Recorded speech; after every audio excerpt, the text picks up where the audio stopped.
Assalamualaikum warahmatullahi wabarakatuh. Jumpa lagi di Pojok Perpus. Beberapa waktu yang lalu saya mendapatkan hadiah buku dari seorang sahabat saya, Ustadz muda penulis produktif, yaitu Ustadz Pustaka Prabowo. Beliau menulis buku berjudul Nasrani di sekeliling Rasulullah, dari gereja Persia hingga Ortodok Abisinia. Ini tentu menarik karena Al-Quran memilih diksi Nasrani bukan Kristen, dan ini telah menjadi pembahasan yang cukup ramai antara pendakwa Islam dengan para apologet Kristen. Lalu bagaimana perbedaan atau pemakaian istilah Kristen atau Nasrani itu akan kita bahas dalam video setelah ini.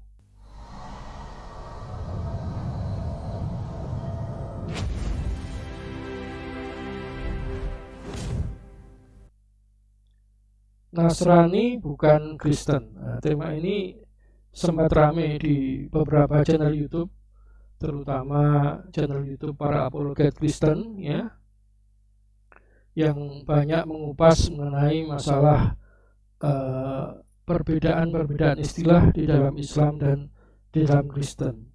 Misalkan saja seperti Bambang Nursena, ya, ini dalam channel dia sendiri di Ngaji Kitab seri 85, dia mengunggah satu video dengan judul Nasrani bukan Kristen. Demikian juga ada Elias Zulkifli dengan judul Saya Kristen bukan Nasrani, penjelasan Nasrani versi Alkitab.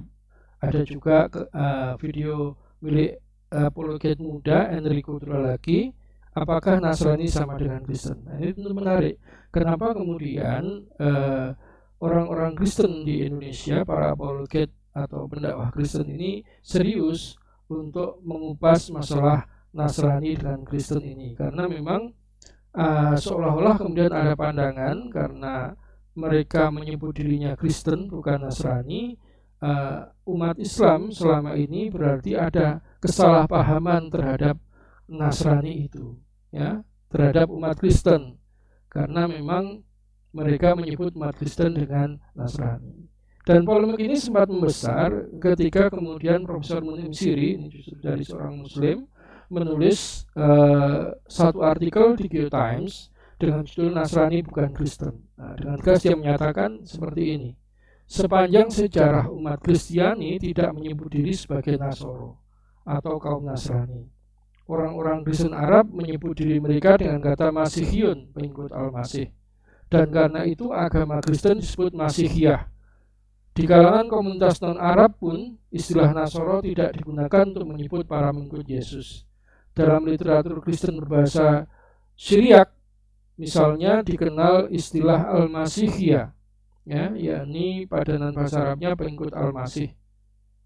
Juga dalam bahasa Yunani lebih dikenal dengan sebutan Kristiana, yang berarti pengikut Kristus. Nah, ini tentu menarik karena pantikan yang memantik debat cukup ramai waktu itu justru dari Profesor Mun'im Siri, bukan dari apologet Kristen. Dan misalkan seperti Bambang Nursena sampai pernah mendatangkan tamu tokoh dari gereja Koptik yang juga menyatakan bahwa mereka menyebut dirinya itu Al-Masihiyun bukan Nasrani. Nah, mengapa kemudian ada istilah ini? Saya mencoba menelusurinya. Yang pertama, saya mencoba menelusuri istilah Nasrani itu kenapa digunakan dalam Al-Quran. Saya ketemu di bukunya Dr. Khalil Stanpling, ya, yang judulnya Nabi Isa dalam Al-Quran. Dr. Khalil Stanpling ini merupakan seorang Islamolog. Dia seorang Katolik yang menjadi peneliti Islam, pernah belajar di Pondok Pesantren Gontor, dan juga pernah menjadi dosen di beberapa perguruan tinggi Islam negeri di Indonesia. Karya-karyanya cukup banyak, dan tulisan-tulisan Dr. Khalil Stanpling ini menurut saya cukup berimbang. Nah, ini saya coba buka di halaman 29 dan 30, ya. Dalam ungkapan yang agak negatif, kita mesti melihat sebuah fragmen kebenaran historis. Pertama, kita harus memperhatikan terlebih dahulu satu istilah yang digunakan Al-Quran dalam menyebut kaum Kristiani. Di sana mereka disebut sebagai Nasoro, kata yang dapat kita rujukkan pada seorang Yahudi Nazaret seperti Samson yang mengambil sumpah, tetapi kemudian lebih khusus lagi dihubungkan dengan Nabi Isa, manusia dari Nazaret. Pada sekitar tahun 400 Masehi, Nasoro juga digunakan orang-orang Yahudi, ini disebutkan dalam Talmud, untuk menyebut orang-orang Yahudi yang percaya kepada Isa, yang kemudian di sini disebut sebagai Yahudi Kristen. Jadi kata Nasoro ini merupakan kekristenan yang masih berakar kepada tradisi Yahudi. Ini menurut Dr. Karel Strandling. Tetapi berarti memang kata Nasrani ini berbeda dengan pendapat dari Profesor Munir Siri tadi. Dalam sejarah memang pernah digunakan untuk menyebut pengikut Yesus. Meskipun kalau menurut Karel Strandling ini digunakan untuk menyebut salah satu sekte dalam kekristenan, ya, yaitu kekristenan Yahudi. Sementara kata Kristen itu sudah sangat masyhur, ini disepakati bersama ketika murid-murid para rasul yang ada di Antiokhia, kemudian mereka oleh Santo Ignatius disebut sebagai orang-orang Kristen, yang berarti pengikut Kristus. Ini berasal dari kata-kata Kristus. Jadi kalau di dalam bahasa Arab itu juru selamat itu sebagai Al-Masih, ya. Al-Masih, ya. Jadi agamanya disebut agama Masehi. Maka kemudian kalau di Yunani juru selamat itu disebut sebagai Kristos, sehingga pengikutnya disebut sebagai Kristen, yang berarti pengikut Kristus. Sehingga secara fakta historis memang antara Nasrani dan Kristen itu sama-sama pernah digunakan. Akan tetapi saya menemukan hal yang menarik ketika saya membuka fanpage yang ditulis oleh Neo Chris Posting. Ini kelompok anak-anak muda yang banyak menulis tentang kekristenan, baik sejarah maupun dogma dengan bahasa populer. Dia secara khusus menanggapi tulisan Dr. Mun'im Siri tersebut, gitu ya. Cukup banyak referensi yang digunakan, tapi akan saya langsung mengambil screenshot dari kesimpulan mereka. Yang pertama, mereka mengatakan bahwa pada awalnya memang orang Kristen itu, semua orang Kristen itu disebut sebagai Nazarureans, ya, Nazurareans. Jadi orang-orang dari Nazaret. Bahkan Rasul Paulus menurut mereka juga disebut sebagai Nazurareans, ya. Murid-murid Yesus tidak ada yang menolak. Hanya saja dalam perkembangannya nanti, seperti pendapat Epifanus, akhirnya kelompok ini menjadi salah satu dari sekte Kristen, yaitu sekte yang masih melakukan berbagai hukum Taurat. Nah, ini perbedaannya antara Nasrani dengan kekristenan pada umumnya yang sudah tidak lagi terikat kepada hukum Taurat.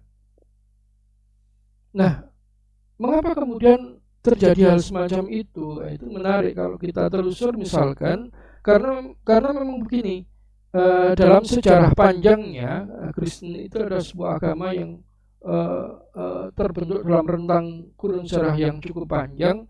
Pada awalnya dia adalah salah satu aliran dalam Judaisme yang nanti akhirnya menjadi agama tersendiri, karena kemudian kekristenan ini atau ajaran Yesus ini lebih banyak dikembangkan kepada kalangan non-Yahudi.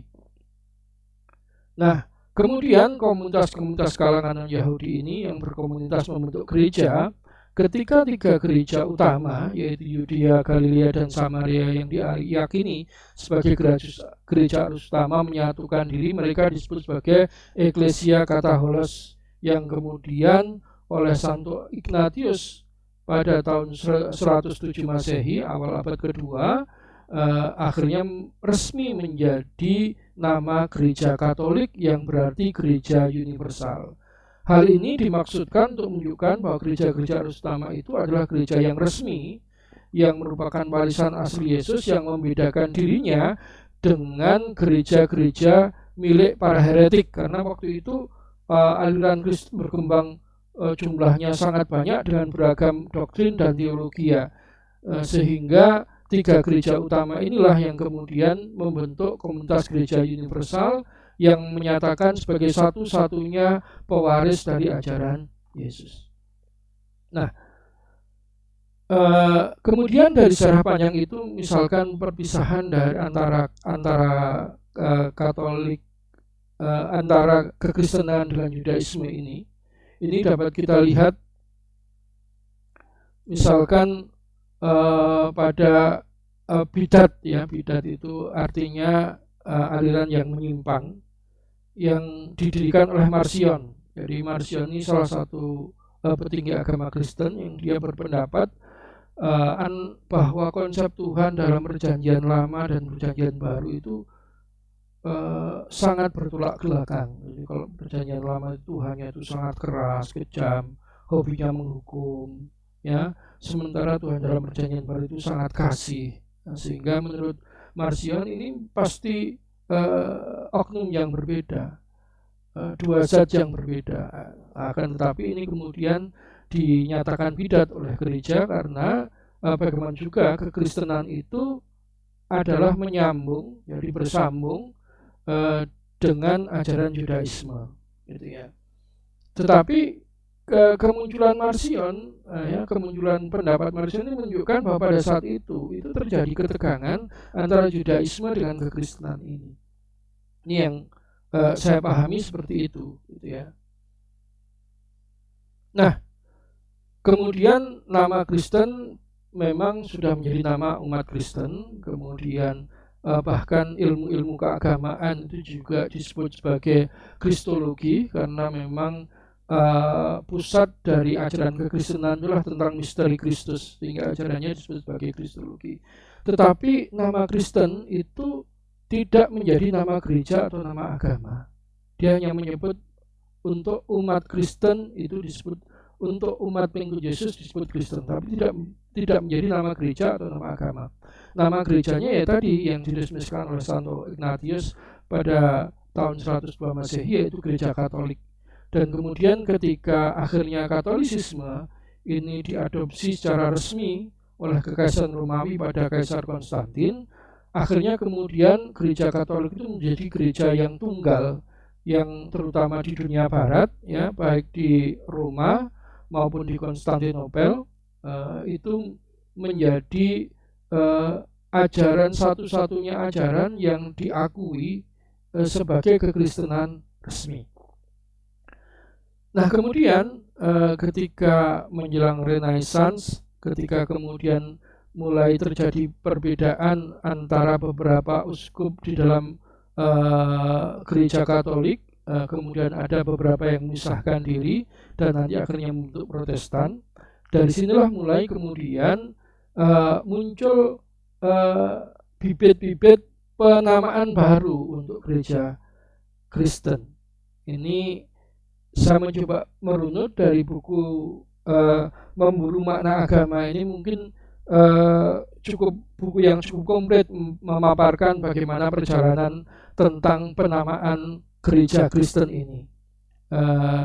Wilfred Candle Smith memulainya dari pada tahun 1474 ketika Marsilio Ficino, ini seorang tokoh Renaissance dari Italia, dia menulis judulnya Theologia Platonica ya.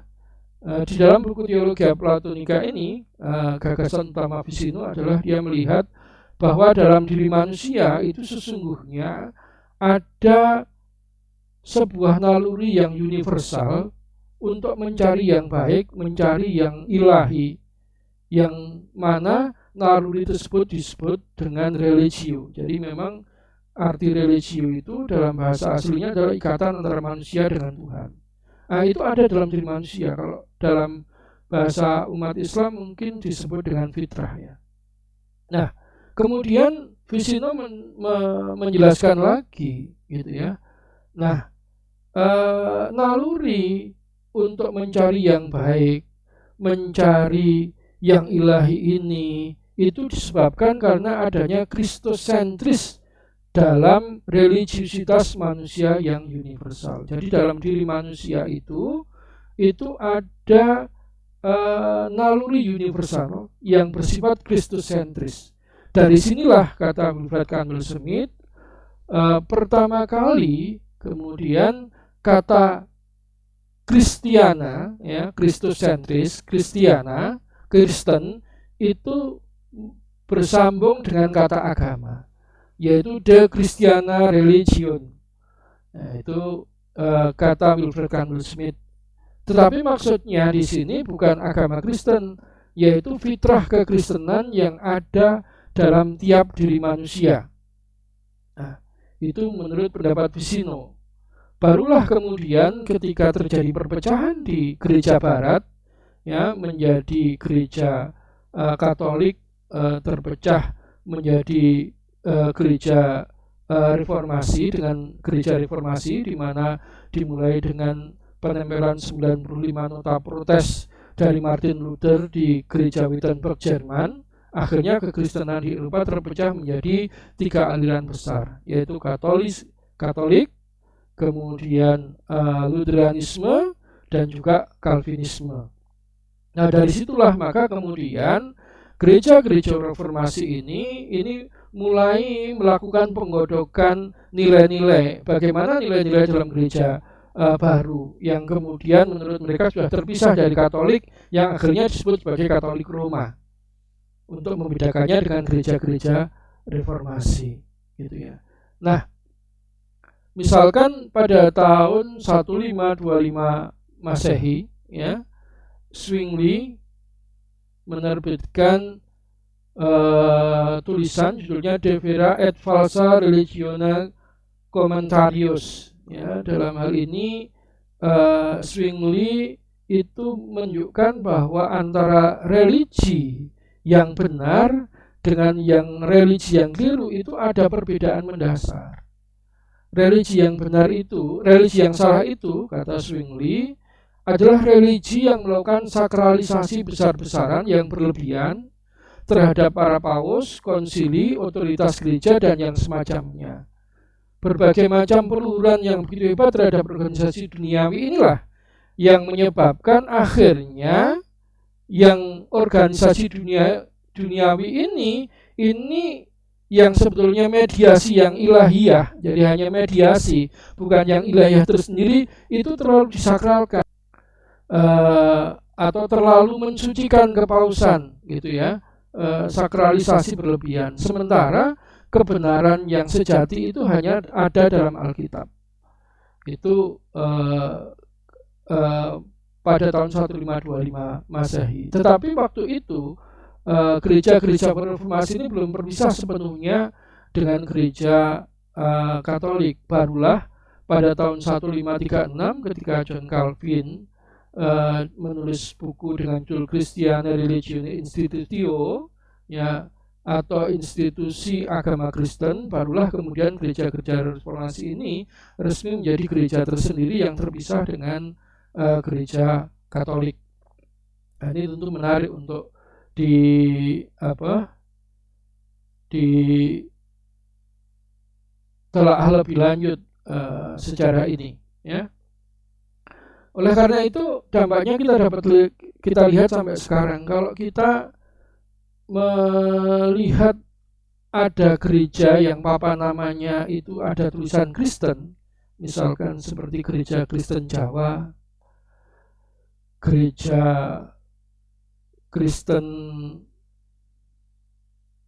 Jawi Wetan, gereja Kristen Indonesia, Huria Kristen Batak Protestan, itu dipastikan itu merupakan gereja Kristen Protestan atau gereja-gereja reformasi. Sementara kalau gereja Katolik itu tidak memakai kata Kristen dalam nama gerejanya. Jadi biasanya nama-nama gereja Katolik itu memakai nama para santo atau orang-orang suci dalam tradisi Katolik. Misalkan gereja Santo Ignatius, gereja Santo Petrus, ya, dan yang sebagainya. Nah, jadi tidak sesederhana itu ternyata istilah Nasrani dengan Kristen itu bisa dibedakan dan disebut bahwa orang-orang Islam tidak memahami kekristenan sehingga dia menyebut orang-orang Kristen dengan Nasrani, karena memang nama ini baik Nasrani maupun Kristen mempunyai sejarah panjangnya. Dan seperti yang ditulis oleh Syed Naqib Al-Atas, beliau memasukkan Kristen ini sebagai historical religion, yaitu agama yang menyejarah di mana bangunan ajarannya tumbuh seiring dengan sejarah yang menyertainya. Sehingga termasuk dalam nama ini menunjukkan sisi historical religion dari agama Kristen. Itu mungkin yang bisa saya sampaikan mengenai pembahasan apakah Nasrani bukan Kristen. Bagi saya, kalau dalam mengkaji Islam, saya tentu tetap memakai kata Nasrani, karena kata Nasrani ini yang pertama lebih awal munculnya, kemudian mencerminkan perbedaan dalam internal Kristen, juga mencerminkan sebuah perkembangan sejarah. Tetapi ketika di masyarakat kita menyebut teman-teman kita beragama Kristen juga tidak mengapa, karena memang kalau secara resmi dalam negara kita mereka disebut sebagai penganut Kristen, baik Kristen Katolik maupun Kristen Protestan. Akhirul kalam, bila itu bekerja. Assalamualaikum warahmatullahi wabarakatuh.